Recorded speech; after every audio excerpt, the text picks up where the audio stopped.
Hello, can everyone hear me?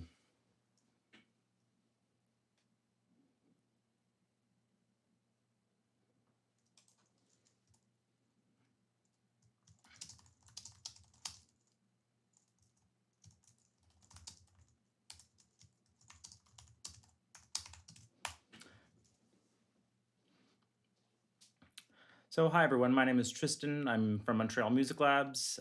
Today, we're going to take a look at VM1, getting started with it, what it is, how it works. One thing to know about the live stream here is that there's maybe a 10 to 15 second latency delay um, between what you write and when I'll see it. So, just be patient with questions. Great, thank you. Glad to see that it works. If ever there's a as you can tell, there are sometimes a few technical issues when doing these types of things especially as we get started here. So if ever there's anything wrong, if a level is too loud or too quiet, just let me know and I'll make the adjustment. um, so again, we're going to kind of take this from the beginning. Some of you may already be familiar with it from the beta period. One thing that I want to kind of look at is sort of a step-by-step getting started. What is VM1? How does it work with VE Pro? Um, and I think the first thing to remember is that VM1 is two apps. It's an iPad app. You can see part of it on the screen right now. And there's also an app that lives on your computer, either PC or Mac, and that's what we call the helper app. And it's what's going to do all the communication for um, it's what's going to do all the communication between Vienna Ensemble Pro 7 and VM1. So right off the bat, you can see on my iPad here that it says no servers found. And the very simple reason is that I don't have the VM1 helper app running. So I'm just going to launch that here from Windows, VM1 helper. And within a second here, it should pop up in the top right corner of um, the iPad. So just waiting on that. We'll just take one quick second here and make sure. Sometimes little issues happen. There we go. So the VM1 helper app should always show me all of the servers available on my network. And so for those of you familiar with VSL's terminology, um, the server is whatever computer is running Vienna Ensemble Pro 7 server. And within that, you can load lots of instances and instruments, etc. So in my example here, we can see that I've got my MacBook Pro local and my PC1 local.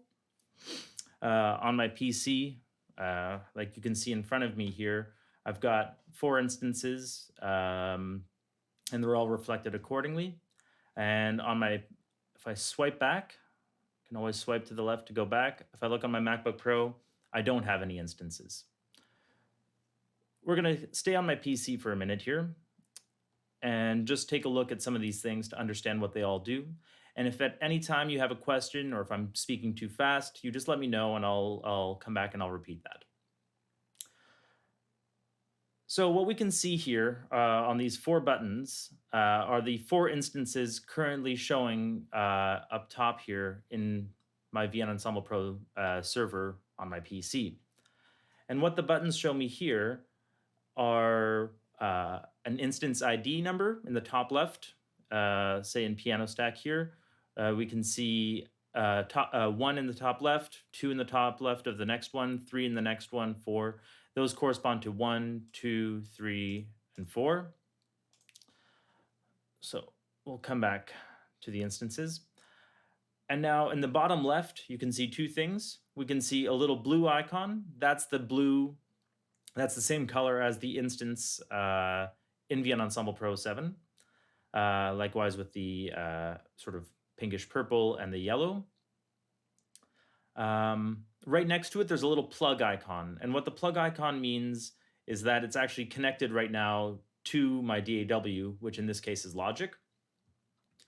On the right side of the buttons, you'll see a little speaker icon in the bottom right.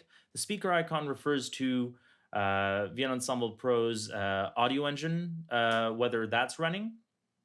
And then in the top right, that's whether or not the instance is enabled or disabled. My understanding of the difference, quite simply, is that the audio engine running chooses whether or not MIDI goes in and audio goes out, while instance enabling and disabling will allow you um, to completely unload something from memory. And so that could be really convenient if you want to just have things loaded and ready to go. But, well, rather, if you want to, if you don't want to always open and close things, but you want to have them kind of available, you can always keep them sort of partially loaded. And using VM1, you can easily enable and disable with that top right button. So if I click that, you'll see this one is now unloaded. And if I open up, if I re-enable the string stack, I can, just with the tap of a button, I can do that. Okay. I just had a crash on Vienna Ensemble. Just give me a second. And possibly a crash on VM1. No, not at all. In the top right of VM1, you can always see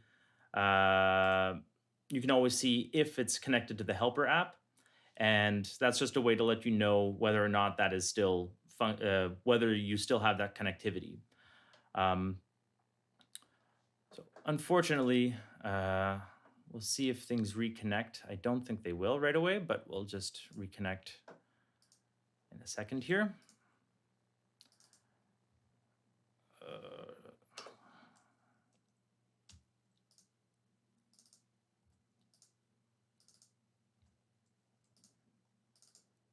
Okay, so we're reconnected in Logic now. Yes, removed from CPU as well, that's right. So now, again, sometimes with a little crash, little things can happen. So we'll just refresh like that.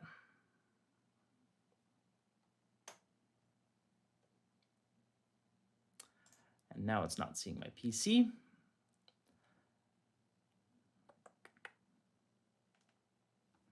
Just try force quitting.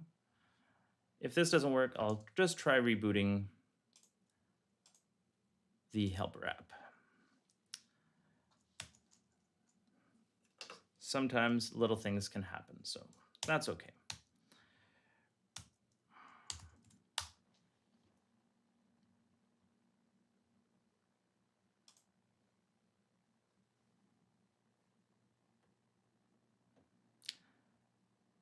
And we're still not getting my PC. I'm going to go ahead and just restart Vienna in case.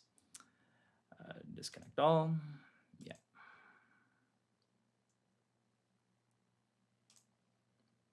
That's okay.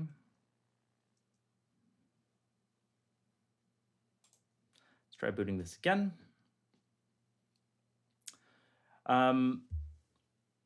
So one of the things that one of our goals with VM1 was just to try and simplify some of the interaction with managing multiple servers. We know that there are quite a few VE Pro users that like to spread their template or their instruments across multiple computers, and we wanted to kind of simplify some of that process. So in so doing, when we were asking ourselves the questions like, well, what can an iPad do? What can we do to kind of bridge these things together? Like what can we do to maybe simplify some of these things?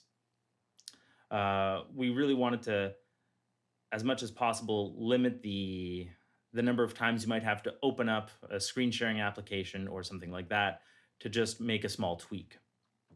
So now, see if this refreshes any better. Okay. I'm just going to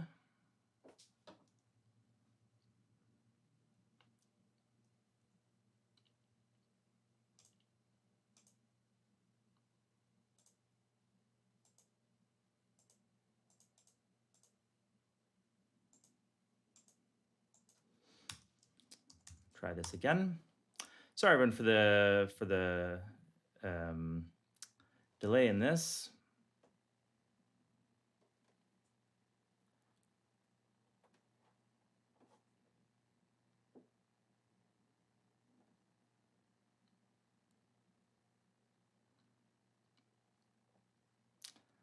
Of course, everything was working just before.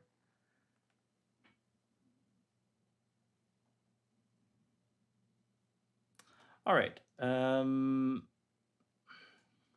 Yes, Shane, I have been doing that from time to time here. I will do one quick thing here and just make sure there's not an errant here. Maybe this is the problem. Okay. Again, sorry for the delay, everyone. Sometimes these... okay, there we go. So because VE Pro crashed, which can happen sometimes, there was an extra instance still running in the background of the helper. These are the little things that we're going to be tweaking as we move along and trying to avoid at all cost. But we're back in business, so let's just keep going here. I'm just going to reconnect my instances in Logic.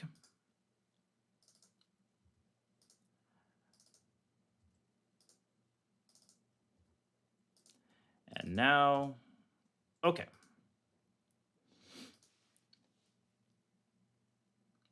So again, one of those things that we felt was helpful when you're trying to manage across multiple servers is that there's no real easy way to kind of like, oh, go over and just turn this one thing off, maybe for just one queue. Maybe you don't need it. Maybe you like to have a full template, or maybe you like to switch between uh, different instances for different cues in a film or songs. But again, you just like to load up one big template at the beginning of the day. You don't want to have to manage multiple things as you go. So this is just kind of one way that we thought we could provide some immediate functionality. So that's the overall look at the instance page here. The next thing you'll notice is that from here, I can add an instance with the plus button, just like that. I won't do it for now. I'll show that later on my Mac. With the wrench tool in the bottom, I can select different instances and say change the color, and do a little save, and do things like that, and you'll see they're reflected immediately. Some of these things may be useful on a day-to-day basis. Some of them may be just practical when you're doing that first setup of a new template or of a new project.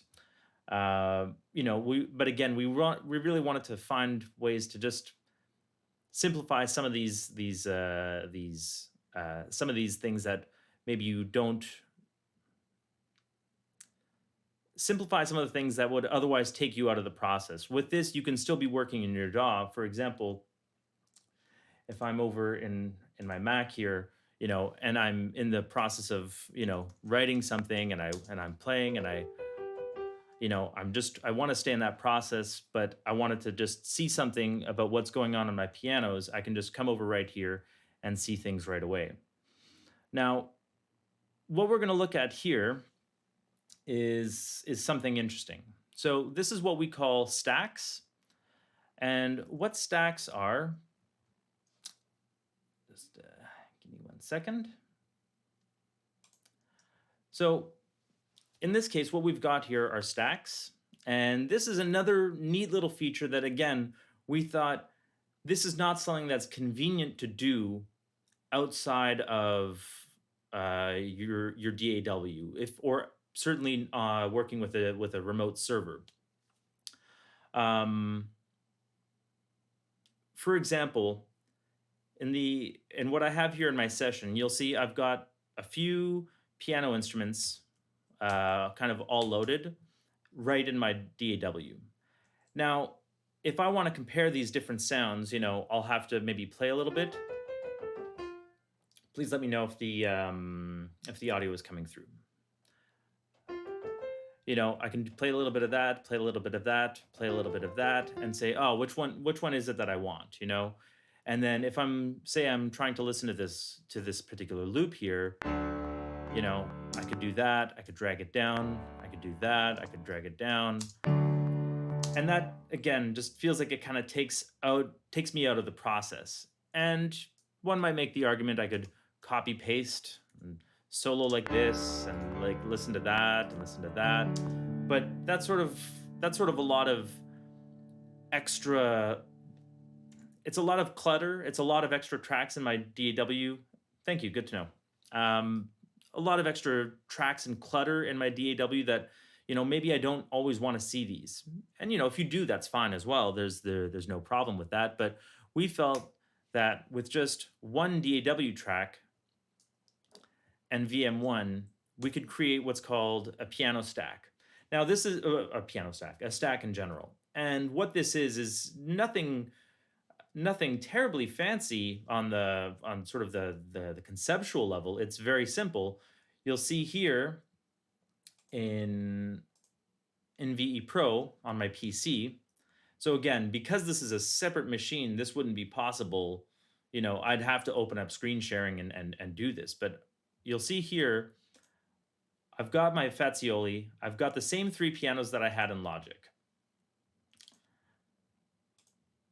And they're all on MIDI channel 1. And when I play from this, you'll see and hear that I'm hearing all three. Now, maybe that's something that I want. I want to create an interesting layered, textured sound. But for the purpose of auditioning different, tracks, maybe I want to just keep it simple and listen to just one at a time. So along the bottom here, so come back for a second here. In the channels view of VM1, I can see the master bus, and I can see the three pianos that I have. And because the three pianos are on the same MIDI channel, there's a little extra button in the middle left here that shows a 3, because I've got 3 instruments on the same MIDI channel. The button at the bottom here, the yellow one, is the stack button, which will show you it'll either collect all the instruments together or it'll keep them separate. So that's just a visual thing. There's no actual change on the inside. That this is just a sort of a visual thing to maybe declutter the iPad interface. But what gets interesting is when we come into the stack here, we'll see the 3 instruments. And along the bottom here, you'll see stack select, stack mute, stack enable, stack solo. These 4 buttons might be a little confusing at first, but what it basically means is with stack select, I can select an instrument and it'll jump to that to that track in VE Pro, like so. I can adjust a bit of the level or the pan on an instrument, and that might be practical as well. But what we think is really interesting is this stack solo. And what this means is, if I want to just audition these different instruments, then what I can do is I can just select the Fazioli, and you'll see it mutes the other 2. And if I select my Embertone Walker, it mutes the other 2. So it's sort of this solo intercancel, if you're familiar with the Pro Tools world. And it just, but rather than solo, it sort of mutes. And what this allows us to do from one track in Logic is I can have a loop playing in Logic, and just using this, I can swap between them. And now I'm just listening to this, I'm listening to this one, and I'm listening to this one. We think this is a really interesting and unique way to kind of play and audition different sounds, because again, it doesn't take you out of that process. I didn't have to open up a screen sharing application and go into the instance, find the instrument, mute, manually mute these 2, unmute, mute this, mute this, mute this, mute this. I can just simply press a button and I get what I want. And of course, let's say I choose the Fazioli as my piano, I can now use stack enable to just simply disable these instruments that I no longer want, taking them out of RAM. And we think this is a really interesting option. I need to load one instrument per contact instruments, or does it work with a multi-channel setup? You could load everything into one. Oh no, actually, you would need to. How could that work? If you had one contact instance, so okay, so the question is, if you need to load one instrument per contact instance, or can it work in multi-channel? I think what the answer is, if you have the audio routed from contact into auxiliary channels in VE Pro, possibly. That's not a supported feature at the moment, though, um, because I think we would have to establish those aux channels as having MIDI channel 1 in this example. I would say that's probably not the safe bet for now. There's probably a way that we can work on that. As Shane's saying here, he'll think on that. I'd say for the time being, it kind of works with this. Yes, it will be archived for later viewing. Yeah. So with this kind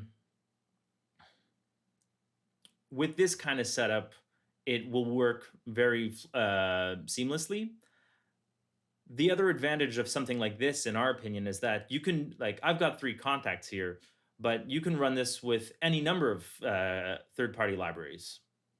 So I could have Synthogy loaded. I could have the Yamaha Synchron piano loaded. I could have 10 pianos from 10 different companies loaded, and they would all, and I could audition and compare them all. I just happened to take 3 instruments that, for my sake, were kind of similar. But right now, the functionality is very much based on the idea of matching MIDI channels, and then you see what the general effect is here, which is it just mutes and unmutes the necessary channels.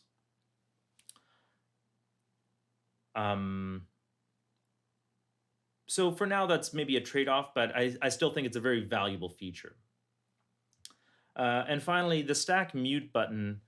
This is actually just a way that if you do want to do those textured sounds, you can just mute and unmute from here.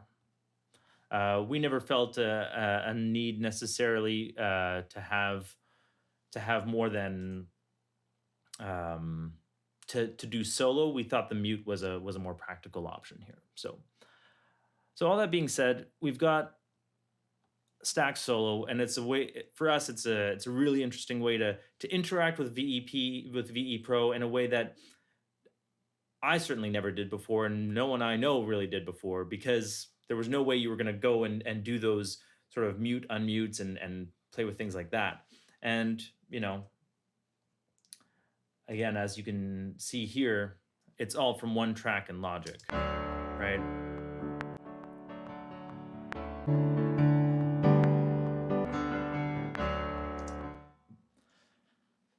So that's something that we think is really neat about one aspect of using stacks. Another aspect that we think is interesting is I'm going to come back here, and I'm going to go to my short string stack. And what you can see here is if I take off the stacks button and you see all the channels, what I've got are 3 separate short string sounds that are all playing simultaneously. What that gives me is, just give me a second here. Okay, thank you, Shane. What this will allow me to do is I can actually kind of mix and match different string sounds to create this layered, more rich sort of short string sound. Because, for example, let's go into stacks here, and let's just listen to each one of these on its own. So in my synchron strings, if I want to listen to just that, okay, that's maybe a nice sound. Here's another one from the Spitfire chamber strings.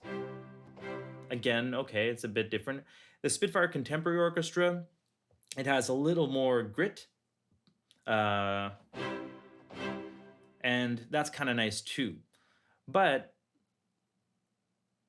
if I unmute them all and have a layered thing, I can just create this sort of larger massive sound. One advantage of doing it like this is that I can now, if I go into stack select, and I'll come back to the PC view for a second so you can see what's going on uh, in VEP.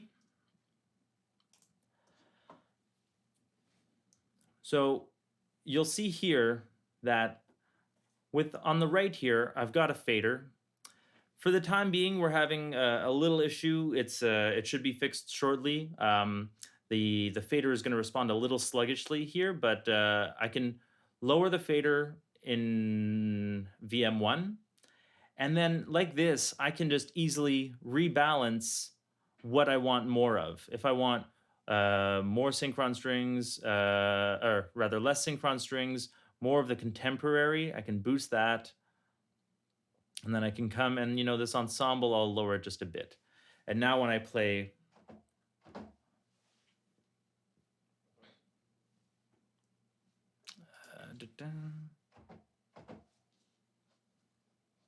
not getting sound.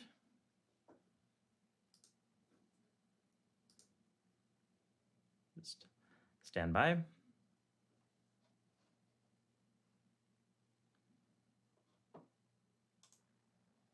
Okay. Unfortunately, we've had another crash from VE Pro. That's okay though. Just quit that, quit. Just double check on the task manager here. Sorry for the delay, everyone.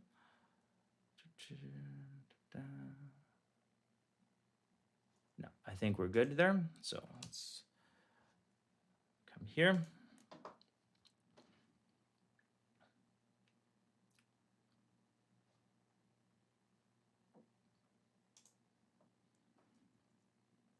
And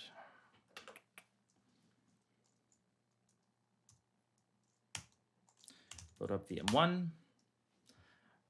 Fortunately, one of the reasons why I love my PC at the moment is the M2 SSDs I have installed. They load up all these sounds very quickly, so I'm always happy to have that. Let's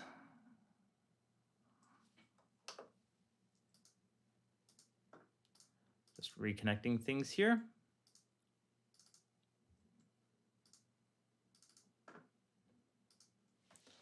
So, like I said, there's just a little bit of a bug going on right now, but it should be fixed shortly.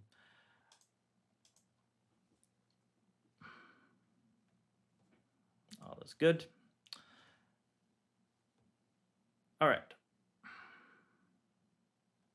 So in my short string stack, the idea here is that we can have a way of doing these little changes to a global sound. We can create these interesting, unique textures and find a way to easily balance them again without having to go into screen sharing software and other things like that. The idea is very much that we can. Thank you. That's very kind.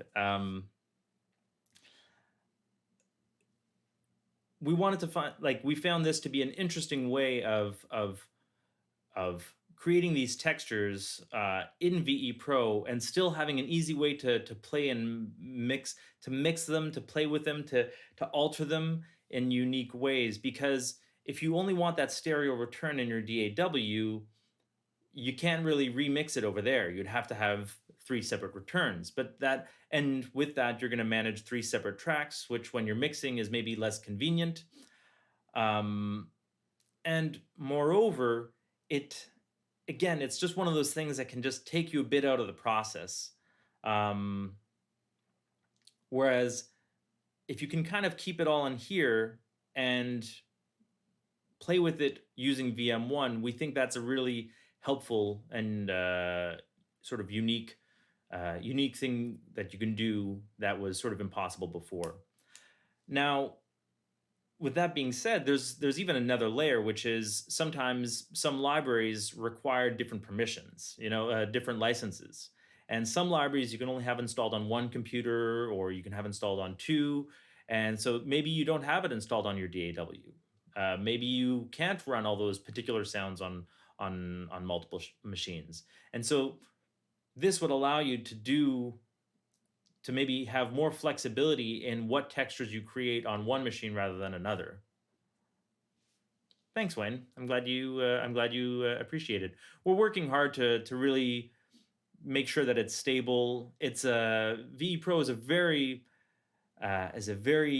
complex program, and it's not their fault. I'm not saying that. It's we just have to make sure that that everyone's setup can work well, and that um, every little situation can be considered. And part of the beta testing, we learned a lot about everyone's different setups and what worked and what didn't. And it's easy for us to assume why one thing works and another doesn't. So it's a process, and we're working through it. But we feel confident that this is a tool that, even in its current state, is very helpful and useful for a lot of people. And of course, I'm getting more bugs on the day I do a presentation than I normally do. But it's every software is a work in progress, and I think we're making great progress towards our goal here. Um, so this is a bit of the idea of a layered texture, and the other ones I have here are also similar. The Sonokinetic stack, this is for um, you know with Sonokinetic, they have these sort of uh, pre-written patches, and whether that's your thing to use or not, that's your choice. um you know but one thing we thought was interesting was to maybe one thing I think is interesting, rather, is I can do all these different things and play them in different ways, and here, this is just using stack solo. But if I want, I do the stack mute again, I can kind of try different combinations and see how these two things sound together. Maybe that's interesting, maybe that's not, but these aren't the things that we normally do when we start working in our DAW. We kind of have we kind of I know from my personal experience, we kind of start with one thing, and then we say, "Oh, do I want to do that? Do I want to try that?" And it's once like, my VEP template used to just be set up and I never touched it. And I feel like I was losing a lot of creative potential by doing that. And with a tool like VM1, I feel like we have a way of sort of bringing back some of that interaction that doesn't take me out of my DAW environment. Um, again, from the tiny little things like just mixing, doing slight tweaks to mixes can be really helpful. So I'm not going to play too much with the mix idea right now, just because it's like I said, we know that's a known issue. But one example I want to give here, and I'll bring me back to Logic, is if I want to create a new instrument, and I come here and I go, just the hard drive loading up. One thing that I like to do is I like to use these Logic user patches to create my my Vienna instances, my VE Pro instances. So I'm going to pull up this Spitfire Strings Performance Legato, and right now it's loading up on my PC. The samples are loading up on my PC. So once that's ready, we can see this in action. What I like about this, I've set this up with your traditional string section, having all the close mics, and then I have one channel of the deca tree, Uh, I have one channel with all the instruments sounding through the Deca tree. And, what that means is, if you're listening from Logic here, you can see in Logic that there's a close mic on the return of violin 1, and we hear that very much on the left. And if I solo the Deca tree,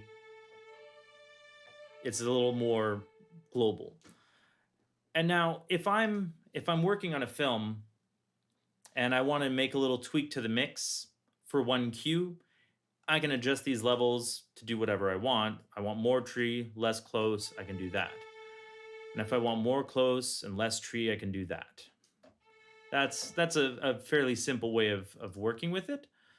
But what happens when you want to, say, apply that mix to your entire film, to all the cues in your film? Personally, I like to use a lot of um, I use different projects for different cues. So if a film has 30 cues, I have 30 projects. This is my personal way of working.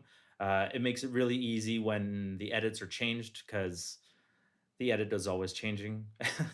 um, and what's neat about this is that now, when I'm starting the mixing process, if for some reason, after speaking with the director, they say, "Oh, I like what you're doing there, but this overall, the orchestra just sounds too big. I want it to feel more intimate." Well, in that case, instead of having to make these adjustments in Logic to all of my cues, I can just I can actually just do these cues, do these sort of global mix changes in VEP, in VM1.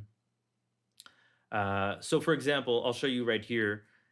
If I click on this third button in the bottom, it's the advanced button. And now you can see a fader for all those channels, as well as IO, output 1, 2. I can change that if I want. MIDI channel, if I want to change that, I can. I won't. And you see I've got fader controls for all of those.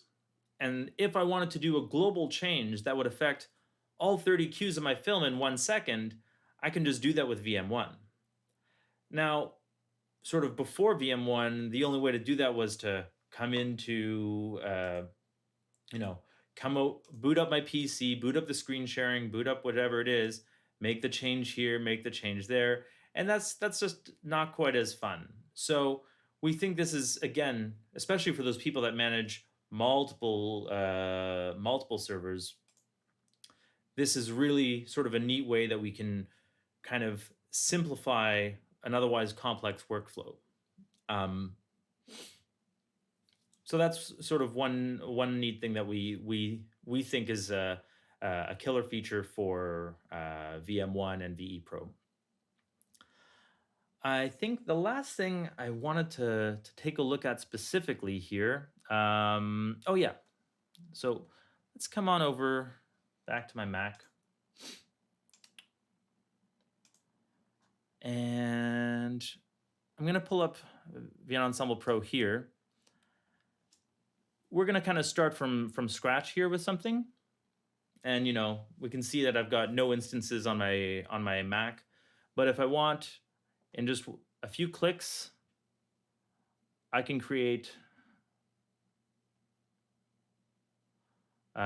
can create as many instances as I want using VM1.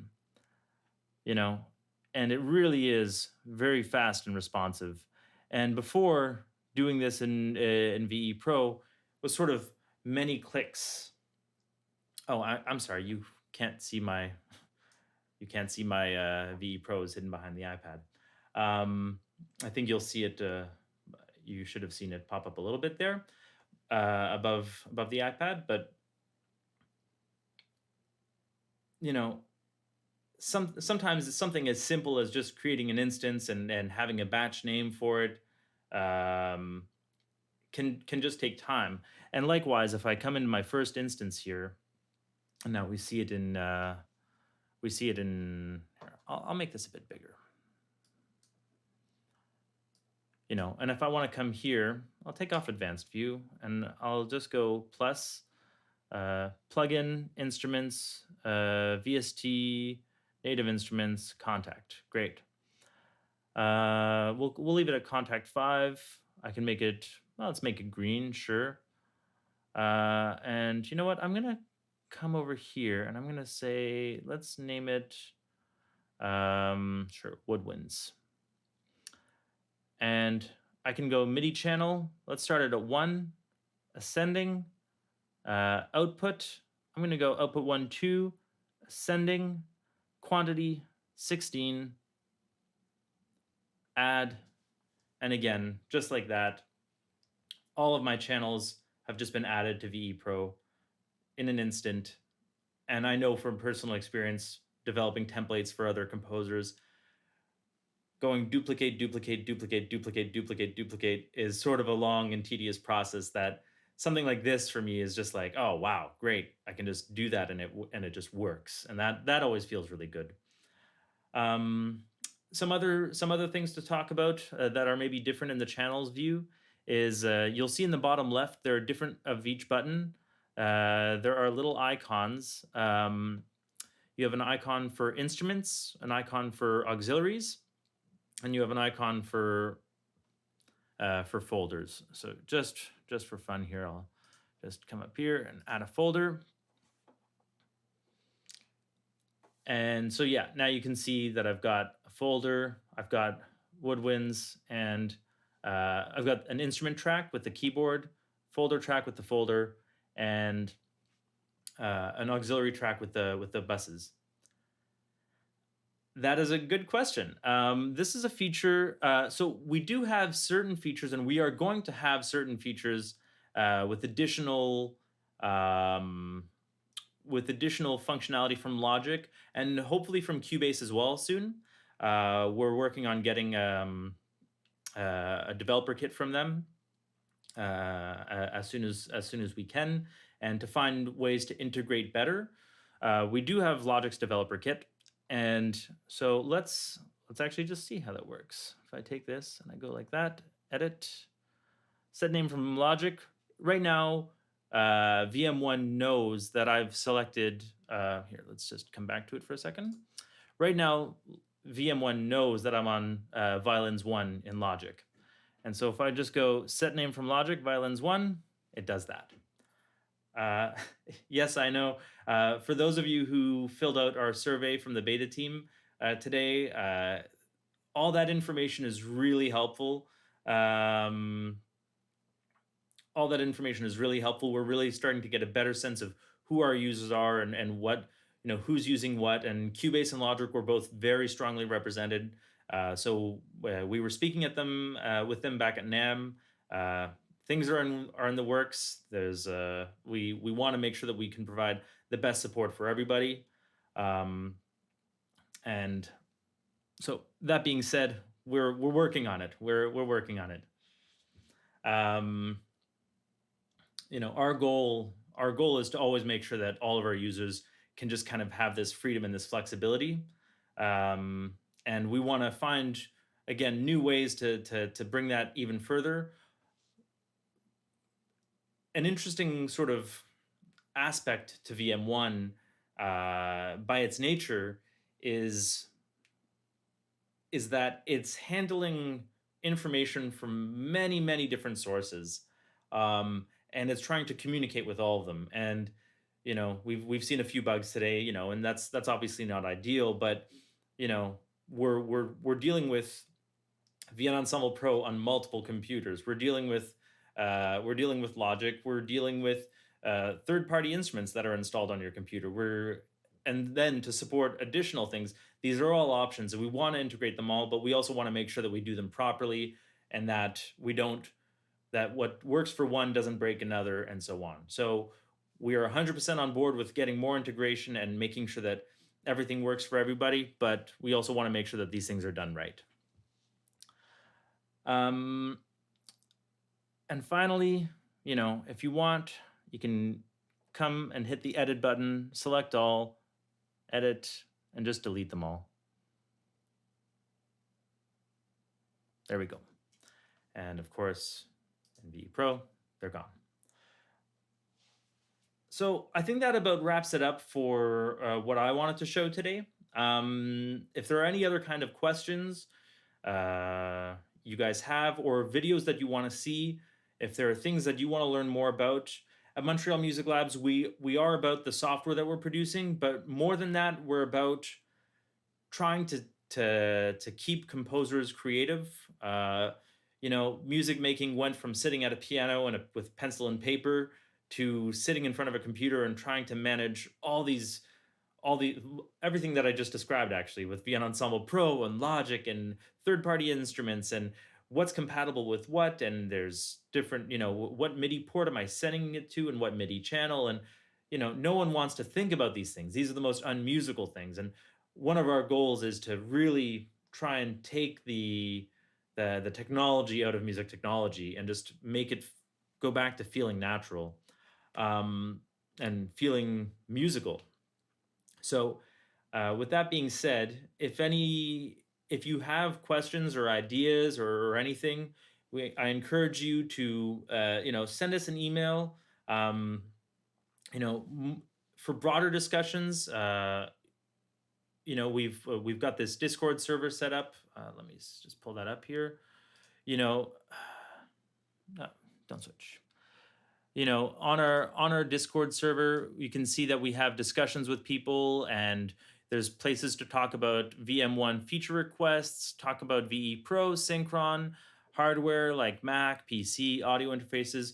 We want to have this place where everyone can kind of talk and discuss, you know, outside of the outside of